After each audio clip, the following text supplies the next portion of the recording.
Hello every friends, welcome to all in all sports. நான் உங்கள் sports Nitish. இன்றைக்கி இந்த வீடியோவில் இது ஒரு ரேண்டமான ஸ்போர்ட்ஸ் நியூஸ் தான். டெய்லி அப்டேட் பண்ணுற மாதிரி தான் கொண்டு வந்திருக்கேன். ஸோ இந்த வீடியோவில் நீங்கள் நிறைய விஷயங்கள் தெரிஞ்சுக்க போகிறீங்க. Ranji trophy update, women's premier league and champions trophy update, இது எல்லாமே இந்த வீடியோவில் உங்களுக்காக காத்துட்ருக்கு. அண்ட் அது மட்டும் இல்லாமல் மேலும் ஒரு சில ஸ்போர்ட்ஸ் நியூஸும் உங்களுக்காக நான் இந்த வீடியோவில் சொல்ல போகிறேன். ஸோ இங்கே நான் ஃபஸ்ட்டு சொல்ல போகிற நியூஸ் என்ன அப்படின்னு பார்த்தீங்கன்னா, பேஸ்கெட் பால் பற்றின news. FIFA Asia cup qualifiers அப்படிங்கிறது நடந்திருக்கு. அதில் பார்த்தீங்கன்னா இந்தியா வெஸ் ஈரான் போட்டி குவாலிஃபயர்ஸ் மேட்ச்சில் அதில் ஈரான் இந்தியாவை ரொம்ப பெருசாக தோற்கடிச்சிருக்காங்க. 55 இந்தியா, 106 ஈரானு. ஸ்கோரை பொறுத்த வரைக்கும் ஒரு பெரிய டாமினன்ட் வின் ஈரானுக்கு கிடச்சிருக்கு. இந்தியா கொஞ்சம் அடி வாங்கியிருக்கு. கம்பேக் கொடுப்பாங்கன்னு எதிர்பார்ப்போம். என்ன பண்ண போகிறாங்கிறதெல்லாம் வெயிட் பண்ணி தெரிஞ்சுப்போம். அண்ட் தென் நம்ம அப்படியே ஹாக்கி பக்கம் வந்தோம் அப்படின்னா FIH ப்ரோ லீக் அப்படிங்கிறது இப்போதைக்கு நடந்துட்டு இருக்கு. அதில் both India men's and women's participate பண்ணியிருக்காங்க. ஃபஸ்ட்டு உமன்ஸ் சொல்லணும் அப்படின்னா, ஸோ இந்தியா உமன்ஸ் டீம் இந்த FIH ப்ரோ லீக்ல ஜெர்மனிக்கு எதிராக 4-0 அப்படிங்கிற மாதிரி ஒரு பெரிய தோல்வி அடைஞ்சிருக்காங்க.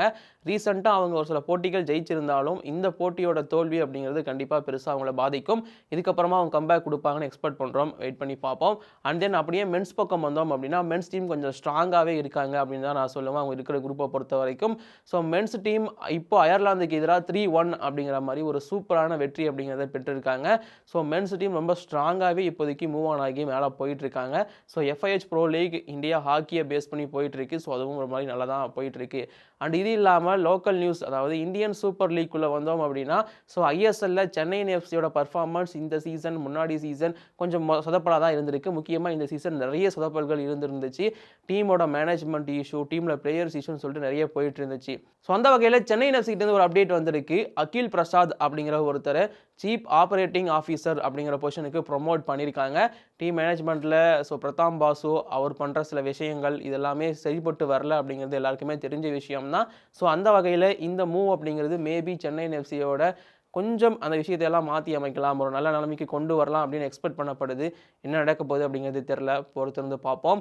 அண்டு சாம்பியன்ஸ் ட்ராஃபி நடந்துட்டு இருக்க இதே சமயத்தில் இன்னொரு டோர்னமெண்ட்டை பற்றி நம்ம டீட்டெயிலில் ஒரு வீடியோ போட்டிருக்கோம். IML T20 international masters league T20 அப்படிங்கிறது இந்தியாவில் 3 வென்யூவில் நடக்க போகுது. February 22 ஸ்டார்ட் ஆக போகுது. ஸோ இந்த டோர்னமெண்ட் இன்னிலிருந்து ஸ்டார்ட் ஆகி நடக்க போகுது. நிறைய மாஸ்டர்ஸ் இதில் பார்ட்டிசிபேட் பண்ணுறாங்க. ரீசெண்டாக கூட யுவராஜ் சிங், சச்சின் அவங்களாம் இருக்கிற ஃபோட்டோஸ் ரிலீஸ் ஆகிருந்துச்சு. ஸோ Feb 22 இன்னைக்கு ஸ்டார்ட் ஆகுது லீக். ஸோ மறக்காமல் பார்த்து என்ஜாய் பண்ணுங்கள். IPL நடக்கிற அதே 7:30 PM இந்த மேட்சஸ் எல்லாமே நடக்க போகுது. டெலிகாஸ்ட்டை பொறுத்த வரைக்கும் ஜியோ ஹாட்ஸ்டார் தான் மொபைலில் டெலிகாஸ்ட் பண்ணுறாங்க. டிவி சேனல்ஸ் கலர்ஸ் அவங்க தான் பண்ணுறாங்க. ஸோ அதுவும் ஜியோ பேஸ் பண்ண ஒரு இடம் தான். ஸோ இந்த மாதிரி இந்த லீக்குமே ஒரு பக்கம் சூடு பிடிச்சி போக போகுது. ஸோ மிஸ் பண்ணாதீங்க. அண்ட் தென் சாம்பியன்ஸ் ட்ராஃபியை பொறுத்த வரைக்கும் நேற்று ஒரு போட்டி நடந்துருந்துச்சு. சவுத் ஆப்பிரிக்கா வெஸ் ஆப்கானிஸ்தான். ஸோ 2 டீமுக்குமே நல்ல சப்போர்ட் இருந்துச்சு. 2 டீமுமே ரொம்ப ஸ்ட்ராங்கான டீம். இன்ஃபேக்ட் சவுத் ஆப்பிரிக்கா ரீசெண்டாக ட்ரை சீரீஸில் வெளியேறி இருந்தாங்க கொஞ்சம் மோசமான பர்ஃபார்மன்ஸ் காரணமாக. பட் ஆக்சுவலாக உள்ளே வரும்போதே கிளாஸன் இல்லாமல் அந்த ஒரு டிராபேக்கோட தான் உள்ள என்ட்ரி ஆனாங்க. பட் இருந்தாலும் ரியான் ரிக்கல்டன் ஓப்பனர் அவர் அடித்த செஞ்சுரி அப்படிங்கிறது அந்த டீமோட வெற்றிக்கு ரொம்ப முக்கியமாக இருந்துச்சு. அதுக்கப்புறமா ஒரு பெரிய ஸ்கோரை ஆப்கானிஸ்தானுக்கு எதிராக போஸ்ட் பண்ணாங்க. அண்ட் தென் அது ஆப்கானிஸ்தானால் சேஸ் பண்ண முடியலை. முடிஞ்ச அளவுக்கு ஆப்கானிஸ்தான் ட்ரை பண்ணாங்க, அவங்களும் விட்டு கொடுக்கல. பட் இருந்தாலும் சவுத் ஆப்பிரிக்கா ஈஸியாகவே அந்த மேட்சை ஜெயிச்சிட்டாங்க அப்படின்னு தான் நான் சொல்லுவேன். ஸோ சவுத் ஆப்பிரிக்கா இப்போதைக்கு அந்த குரூப்பை பொறுத்த வரைக்கும் டாப்பில் இருக்காங்க. சவுத் ஆப்பிரிக்காவை பொறுத்த வரைக்கும் என்ன நல்லா இருக்குது அப்படின்னு பார்த்தீங்கன்னா, அவங்களோட பேட்டிங் சூப்பராகவே ஆடிட்டு இருக்காங்க அப்படின்னு நான் சொல்லுவேன். ஸோ என்னதான் கிளாஸனே இல்லை அப்படின்னாலுமே மார்க்ரம், மில்லர் மாதிரியான பிளேயர்ஸோட ஃபார்ம்லாம் அந்த டீமுக்கு இப்போ சூப்பராக இருக்குது. அண்ட் இன்னைக்கு மிகப்பெரிய battle, big battle, the Ashes battle நடக்க போகுது. ஆஸ்திரேலியாவா இங்கிலாந்தா அப்படிங்கிறது உங்களோட ஒப்பீனியனை இந்த வீடியோ கீழே கமெண்ட் பண்ணுங்கள். மேட்ச் முடிஞ்சதுக்கப்புறம் கரெக்டாக இருக்கான்னு பார்ப்போம். அண்ட் அப்படியே நாம் ரஞ்சி ட்ராஃபிக்குள்ளே வருவோம். ஸோ ரஞ்சி ட்ராஃபி 2024-25 எடிஷன் அப்படிங்கிறது இப்போதைக்கு நடந்துட்டு இருக்கு. இதில் ஃபைனல் மேட்ச் யார் யாருக்கு அப்படிங்கிறது முடிவாயிடுச்சு.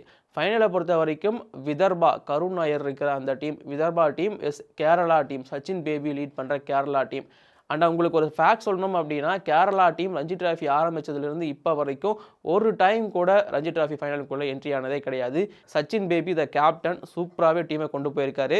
74 வருஷமாக ரஞ்சி ட்ராஃபி நடந்துட்டு இருக்கு. ஸோ அதில் முதல் முறையாக கேரளா ஃபைனலுக்குள்ளே போயிட்டு ஹிஸ்ட்ரியை கிரியேட் பண்ணியிருக்காங்க. அண்ட் அது மட்டும் இல்லாமல் அவங்களுக்கு ஃபைனலுக்குள்ளே போகிறதுக்கான அந்த பேத் அப்படிங்கிறது கொஞ்சம் லக்காகவும் இருந்துச்சு அப்படின்னு தான் நான் சொல்லுவேன்.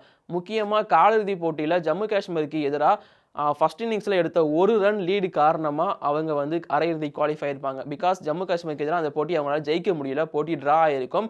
போட்டி ட்ரா ஆனதுனால ஃபர்ஸ்ட் இன்னிங்ஸ் லீடு யார் அப்படின்னு பார்த்தாங்க, அது கேரளா. அதுவும் ஒரு ரனில் லீடு எடுத்திருப்பாங்க, அதனால் அரையிறுதிக்கு வந்தாங்க.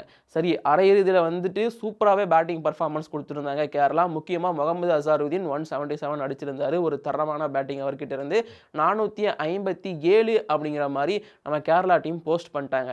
பட் ஆப்போசிட்டை ப்ளே பண்ண குஜராத்தும் அவங்களும் அவ்வளோ சீக்கிரமாக விட்டு கொடுத்துடல. ஸோ அவங்களுமே ஒரு ஓப்பனர் செஞ்சுரி அடிச்சிருந்தாரு. அவங்களுமே 455 அப்படிங்கிற மாதிரி ஃபர்ஸ்ட் இன்னிங்ஸில் முடிச்சிருந்தாங்க. ஆக்சுவலி இப்போது கேரளாவை விட 2 ரன் குஜராத் கம்மி. அதாவது கேரளா ஃபர்ஸ்ட் இன்னிங்ஸில் 2 ரன் லீடு எடுத்தாங்க. அந்த காலிறுதியில் 1 ரன் லீடு, இதில் 2 ரன் லீடு. லாஸ்ட் நாள் மட்டும்தான் இருக்குது. அந்த நாள் மட்டுமே பேட்டிங் கேரளா டீமே பிடிச்சிட்டாங்க. ஸோ அதனால் அந்த போட்டியும் ட்ரா ஆகிடுச்சு. அந்த 2 ரன் லீடு காரணமாக இப்போதைக்கு கேரளா ஃபைனலுக்குள்ளே என்ட்ரி ஆகிட்டாங்க. இன்ஃபேக்ட் குஜராத்தோட ஃபர்ஸ்ட் இன்னிங்ஸில் அந்த 10வது விக்கெட் வந்து ரொம்ப லக்காக தான் கேரளாவுக்கு கிடச்சிருக்கும். ஒரு ஹெல்மெட்டால் தான் விக்கெட் கிடச்சிருக்கும். ஸோ பேட்ஸ்மேன் அடித்த அந்த ஒரு பால் அப்படிங்கிறது ஷார்ட் லெக்கில் இருந்த ஃபீல்டரோட ஹெல்மெட்டில் பட்டு அது ஸ்லீப்புக்கு போய் கேட்சாக மாறி இருக்கும். ஸோ இந்த மாதிரி நிறைய லக் ஃபேக்டரோட கேரளா வந்து இப்போதைக்கு ஃபைனலுக்குள்ளே என்ட்ரி ஆகிருக்காங்க. அண்டு காலிறுதியில் 1 ரனில் வின் பண்ணாங்க. செமிஃபைனலில் 2 ரனில் வின் பண்ணியிருக்காங்க. எனக்கு தெரிஞ்சு ரஞ்சி டிராஃபி ஃபைனல்லையும் ஏதோ ஒன்று பண்ண போகிறாங்க அப்படின்னு நான் வெயிட் பண்ணுறேன், பார்ப்போம். இன்னொரு பக்கம் வந்து விதர்பா டீம் ரொம்ப ஸ்ட்ராங்கான மும்பை டீமை பீட் பண்ணிட்டு வந்தாங்க. மும்பை டீம் வந்து ரஹானே லீட் பண்ணுற டீம். அண்ட் அது மட்டும் இல்லாமல் ஷர்துல் தாக்கூர் செம ஃபார்மில் இருக்கார். அவன் மட்டும் தான் கடைசி வரைக்கும் போராடினார். ஆக்சுவலி ஷர்துல் தாக்கூர் இருக்கார். சிவம் தூபே வந்து செமையாக பர்ஃபார்மன்ஸ் பண்ணியிருந்தார்.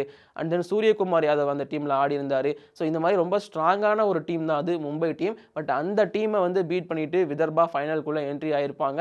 ஓவராலாக விதர்பாவோட பேட்டிங் சூப்பராகவே இருந்துச்சு. முக்கியமாக செகண்ட் இன்னிங்ஸில் ராத்தோட அடித்த அந்த செஞ்சுரி 150 அப்படிங்கிறது ரொம்ப முக்கியமான ஒரு விஷயமா இருந்துச்சு. அண்ட் பவுலிங்லேயும் சூப்பராக பர்ஃபார்மன்ஸ் பண்ணியிருந்தாங்க விதர்பா அப்படின்னு தான் நான் சொல்லுவேன். ஓவராலாக Vidarbha deserve to final. And கேரளாவும் வந்திருக்காங்க. விதர்பா வெஸ்ட் கேரளா தான் ரஞ்சி டிராஃபி 2024-25 ஃபைனல் நடக்க போது. யார் வின் பண்ண போகிறாங்க, வெயிட் பண்ணி பார்ப்போம். அண்ட் இப்போ நான் அந்த முக்கியமான விஷயத்துக்குள்ளே வரேன். உமன்ஸ் பிரீமியர் லீக், அதாவது இந்த லீக்ல தோற்கவே தோற்காத ஒரு டீம் ஆர்சிபி. அவங்களுக்கு எதிராக மும்பை இந்தியன்ஸ் 2 பேருமே சாம்பியன். ஆர்சிபியும் சாம்பியன் டீம், மும்பை இந்தியன்ஸும் சாம்பியன் டீம். இவங்க 2 பேருக்கும் தான் மேட்ச் நடந்திருந்துச்சு. சின்னசாமி ஸ்டேடியமில் நடந்திருந்துச்சு. ஸோ இதில் ஃபஸ்ட்டு பேட் பண்ண ஆர்சிபி ஒரு நல்ல ஸ்கோரே வந்து போஸ்ட் பண்ணியிருந்தாங்க அப்படின்னு தான் நான் சொல்லுவேன். ஆர்சிபி சார்பாக வழக்கம் போல் எல்லிஸ் பெரி வந்து சூப்பர் பேட்டிங் ஆடி இருந்தாங்க. அண்ட் ஆர்சிபி அடித்த அந்த ஸ்கோரை மும்பை இந்தியன்ஸ் சேஸ் பண்ண வந்தாங்க. அதில் ஹர்மான் பிரீத் கவுர் மட்டும் ஒரு 50 அடிச்சிருந்தாங்க. அதுக்கப்புறமா ஒரு சின்ன சின்ன நாக்ஸ் அப்படிங்கிறது சப்போர்ட் பண்ணியிருந்துச்சு. அண்ட் கடைசியில் வந்து பார்த்தீங்கன்னா அமன்ஜோத் கவுர் அவங்களோட ஆல்ரவுண்ட் பர்ஃபார்மன்ஸ் பேட்டிங்கில் கொடுத்தது சூப்பராக இருந்துச்சு. அண்ட் அவங்க தான் பிளேயர் ஆஃப் த மேட்ச். விக்கெட்டுமே 3 எடுத்திருப்பாங்க. பேட்டிங்லேயே ஒரு குரூஷியலான நாக் ஆடி இருப்பாங்க. ஸோ அண்ட் அது மட்டும் இல்லாமல் இங்கே முக்கியமாக G Kamalini from Tamil Nadu. So இப்போ தான் ரீசெண்டாக வந்து T20 வேர்ல்டு கப்லாம் வின் பண்ணிட்டு வந்தாங்க. ஏஷியா கப் வின் பண்ணாங்க. ஸோ அவங்க வந்து மும்பை இந்தியன்ஸ் டீமால் வாங்கப்பட்டிருந்தாங்க. போன மேட்ச் அவங்களுக்கு டெபியூட் கிடச்சிருந்தாலும் பேட்டிங் ஆட வாய்ப்பு கிடைக்கல. பட் இந்த மேட்ச்சில் ரொம்ப முக்கியமான நேரத்தில் அவங்களுக்கு பேட்டிங் கிடைச்சது. டீமை வின் பண்ண வைக்கக்கூடிய சுச்சுவேஷன். கடைசி ஓவரில் 6 ரன் அடிக்கணும். முக்கியமாக அந்த வின்னிங் ஷாட்டுக்கு பேர் போனவங்க ஜி கமலினி அப்படின்னு இப்போ தாராளமாக சொல்லலாம். ஏன்னா இதற்கு முன்னாடி ஏஷியா கப்லேயும் அவங்க வந்து அப்படி தான் அடித்து முடிச்சிருப்பாங்க, ஒரு 6ஓட வின்னிங் ஷாட்டு. அண்ட் இப்போ வந்து பார்த்தீங்கன்னா மும்பை இந்தியன்ஸ்க்காகவும் ஒரு 4 அடித்து தான் அவங்க செலிப்ரேட் பண்ணியிருப்பாங்க அந்த வின் அப்படின்னு நான் சொல்லுவேன். அந்த வின் பண்ண மொமெண்ட் அப்படிங்கிறது ஸோ இப்போதைக்கு செம்ம ட்ரெண்டிங். அவங்க மொமெண்ட் மட்டும் கிடையாது, அவங்களோட அம்மா அண்ட் அவங்களோட அண்ணன் செலிப்ரேட் பண்ணதை மும்பை இந்தியன்ஸ் வந்து இன்ஸ்டாகிராமில் போட்டிருந்தாங்க. அதுவும் இப்போதைக்கு செம்ம ட்ரெண்டிங்காக வந்து போயிட்டுருக்கு. ஸோ கமலினி ஃப்ரம் தமிழ்நாடு ஆர்சிபிக்கு எதிராக மேட்சை வின் பண்ணி கொடுத்துருக்காங்க மும்பை இந்தியன்ஸுக்கு. இந்த மொமெண்ட் கண்டிப்பாக சூப்பராக இருக்குது. அண்டு இந்த கமலினியோட பேரண்ட்ஸை பற்றி, இந்த மும்பை இந்தியன்ஸில் அவங்க ஆட போகிறத பற்றி அவங்க முன்னாடியே பேசியிருக்காங்க. அது நம்ம சேனல்லே அவைலபிளாக இருக்குது. நீங்கள் இன்னும் பார்க்கலன்னா போய் பாருங்கள். கண்டிப்பாக அதுவுமே உங்களுக்கு இன்ட்ரெஸ்டிங்காக இருக்கும். இப்போதைக்கு வீடியோ நான் முடிச்சுக்கிறேன். வீடியோ பிடிச்சிருந்தா லைக் பண்ணுங்கள், ஷேர் பண்ணுங்கள். தேங்க்யூ.